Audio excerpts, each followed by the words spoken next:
everyone, I'm Luke Hector and you're watching The Broken Meeple. This is a YouTube channel about board games where I give reviews, top 10s and my honest opinions, regardless of the consequences. Get on with it. So by popular demand, I'm taking a look at Hamlet, the village building game. Yes, man, has this one been requested. Ever since I got it at Essen last year, I've been trying to get it played it a bit, and then got, tied up with a bunch of other reviews, because this one I just bought out of my own pocket.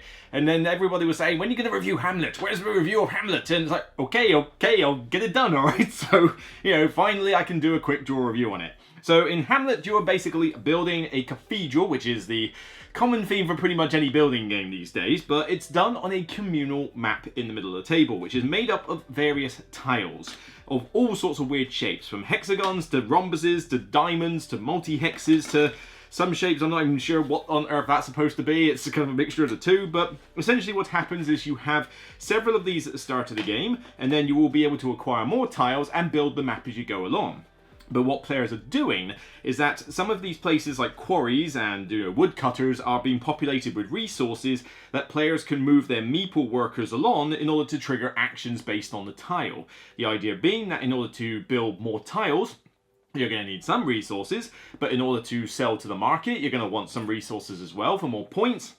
But the main goal is to supply the cathedral with various components in the middle, which effectively allows you to contribute towards the cathedral endgame timer, as well as gain more points. But in order to build anything in this game, the resources have to be able to get from point A to point B. So it's kind of like almost a bit like a pick up and deliver logistics game, where you require these donkey meeples, doneeples, deeples, I don't know what you would call them, and you use those donkeys to get a kind of like a conga line from point A to point B, so that if I want to, say, use a couple of flour to give to the market, if the flour is over here on this tile, then as long as I've got enough donkeys to get from the woodland to the town hall to the flour mill, it's okay, I can use those resources. Now, I should stress that this is the Founders Deluxe Edition. This came out at Essen. The retail version isn't even out yet until like mid-2023. But the only difference, as far as I'm aware, is going to be that you will get normal cardboard coins and not these really cool metal coins. Your meeples and donkeys won't be screen printed, but they'll still be wooden meeples, so big whoop.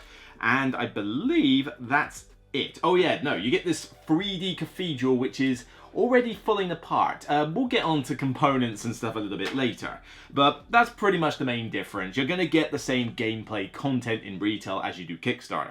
Probably my favorite aspect is the fact that you do have a communal map, because a lot of games will typically have you on your own little board, and even if they do sometimes have a communal map, like Terraforming Mars or some other games, the map doesn't really equate to a lot, or it tends to be the same thing every time. Here though, it's a lot more different because of these weird shapes and everything that you can create. I mean, this is just a selection of tiles from the box, and there's all sorts of weird combinations that you've got and different ways to make goods, like dairy farm, and you've got mountain ranges, shrines, flour mill, ponds, quarries, woodcutters, sawmills, all sorts of different things. And the tiles will come out at different times in each game, depending on what players build. And of course, the map is going to start off as, this one tile to begin with, but then eventually it's going to have, this on top of there, this on top of there, this one next to it, and it's going to create a nice unique map every time. Even the idea of the logistics of moving from point A to point B can be quite fun. I mean, you're having to kind of plan out how you're going to do this particular building task, in the long run. But of course, you've got to factor in the fact that other opponents might decide, oh, he's going to do that, isn't he? What am I supposed to do if he does that? And so it does throw a little bit of a chaos factor into the mix. And if you're the sort of person that likes to be able to meticulously plan, right, turn 1 is this, turn 2 is this, 2 and 3 is this, you might be put off by this game by the fact that somebody can very easily come along and scupper your plans. It tends to balance out for the most part, but player scaling wise, I find that this game is much better played with less players. 2 players, actually this game works at its best, at its peak.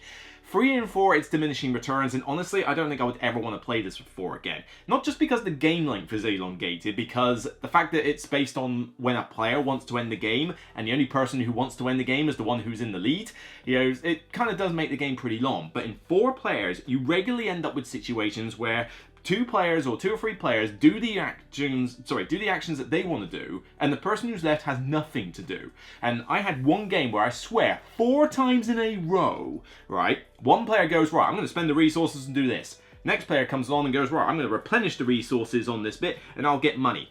Sweet, your turn. And because I can't replenish any more resources for money, and I don't have enough money to buy any workers, and I had nothing to spend resources on at the time, I had nothing to do with 4 turns. That's not fun. That sucks. That's just problematic design, in my opinion.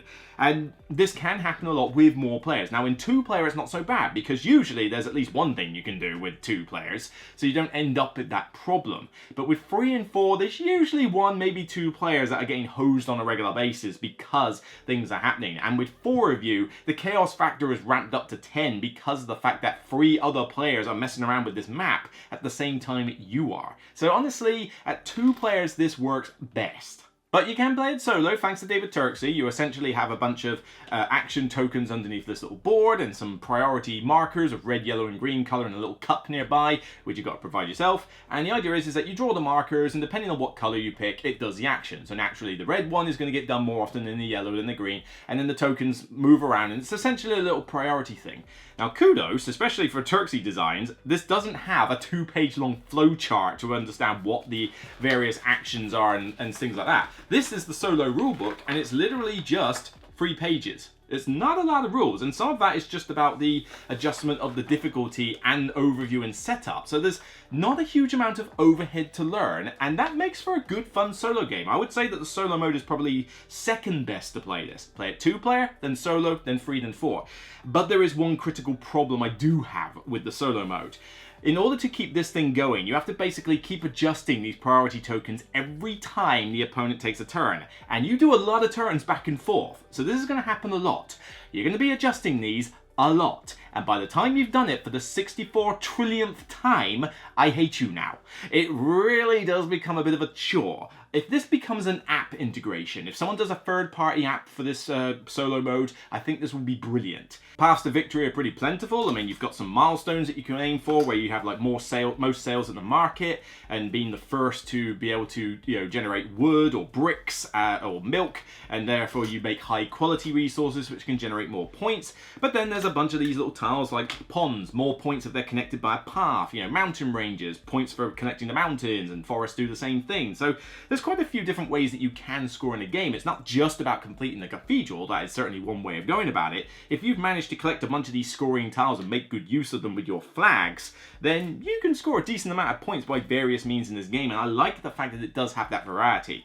However, one issue I do have is that there is such a critical need for workers. I mean, you're going to need some donkeys, but you could get away without needing every single donkey you have in the game. If you try to do this with your bare bones amount of workers, you will lose outright. Because each one of these is an action each turn, which means that if you have 2 actions and somebody else is getting 4 all the time, they will win. Full stop, they will win. They're just far out doing more than you. And you need a certain amount of workers to be able to do the kind of combination of, right, I'm going to spend a bunch of resources and then spend them on the resources, and then I'm going to use the last worker to replenish them for money. Or the other way round. If you don't have enough workers to do that kind of little combo, that loop, then it puts you in a really difficult position, and it forces you to get a bunch of workers. And then rewind back to what I said about 3 and 4 players, where you can be stuck in a situation where you can't physically get any money because there's no action available that lets you get money. You're slower to get the workers, which means you get a slower start, and so there is very much a runaway leader problem here. But as much as there's good and bad stuff with this game, we haven't got to the critical elephant in the room here: the components. For the Founders Edition, the components are cool, screen printed meeples and coins and that, but that's not the component I'm concerned about, okay? If you're struggling to see what's on the table here, then you're getting the gist, because I have a problem with games like Tiny Epic series and all that lot for similar reasons. When you take a game that should be bigger and you try to make it too small. This box is not particularly big compared to a lot of other games, and there's a lot of tiles that you're building on the board here. I mean, you're building a pretty big map. The problem is that everything is too damn small. You could play this on a small table. Great. It doesn't matter though if I've got to constantly squint this close in order to be able to see what I'm doing. And if there wasn't a huge amount of detail on the tiles, it wouldn't be too bad, but there is artwork galore, which is nice. It's very nice artwork. But I've got to see, the costs, I've got to see the rewards, I've got to tell if it's victory points or money, I've got to be able to see path connectors, and get this, right? You join up these tiles by these various connectors, right? There's like spots on the edge of the tile in order to do it. They are represented by literally a very tiny green patch, like a tiny little green circle that's basically built into the terrain, right? Yeah, have fun spotting those on a tiny diamond tile that is entirely forest. They blend in like crazy, and even on the other tiles, they just blend in too much. There's too much green everywhere for you to be able to spot small green notches on the edge of a tile. But even on that front, everything is too small because you're trying to obviously see, right, hang on, if I've got to get from this one to this one over here, so I need to go through there. Oh, that doesn't join, that's a mountain. Where's the path? So the path goes there, and I need to go there. Hang on, oh, wait a minute, I can't tell. No, sorry, that's a mountain. Hang on, do I need to build a tile first? Where's that going to go? Trying to plan the route in this game causes a chronic amount of AP and a chronic amount of turn callbacks, or what's the word, kickbacks or whatever. You know, where you have to basically go, oh, hang on, I can't actually do that. Can I retract my turn, please? All because it's too tiny. Hamlet overall is a decent game, but it suffers greatly from some bizarre choices with regards to its graphic design and components. I like the logistics part of this game. I like the fact that it's a communal map and the fact that it builds differently every game. That is cool. What I don't like, you know, with the solo mode is the whole reorganizing the priority tiles about 50 trillion times every game, but I also just don't like the fact that everything is condensed down so small that this might as well be called Tiny Epic Hamlet. That's essentially, I swear, the nickname that's going to be given to this. The fact that you really are only going to play this with 2 players, and you are going to have to really look down closely and focus on very small artwork and green notches. It just hurts it for me. But I do see that there's a market for this game. If you are, I mean, I've got 20/20 vision. If you've got sumo vision, then fantastic. And you've got a small table and you just want a 2-player head-to-head experience, with the solo mode, I suppose, bolted on top as well, you'll get a decent amount for your money. Don't worry about getting a Founders Deluxe Edition, though. I mean, you don't need metal coins, you don't need screen-printed meeples. Just wait for it to come out and retail and it'll be cheaper. You know, don't try to find inflated eBay prices for this, all right? But for me, it just doesn't, it won't work for the setting that I'm in. And so, Hamlet for me, overall, is getting a 6 out of 10 for me. It's an above average game, but for me, especially with 3 and 4 players, it's hurt by these choices that are made for how the game looks. Now, I dare say you could actually give this a 7 out of 10 with a seal of endorsement for 2 players. And I will stress that as a 2-player game, I think this game can work for people. But if it's 3 and 4 players you're after, and a big table that you're playing on, you're gonna have problems. Trust me on this.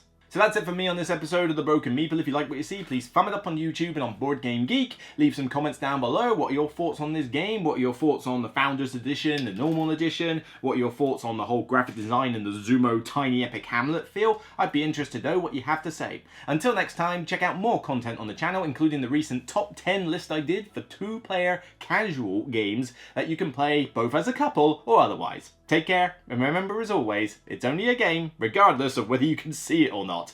Bye for now.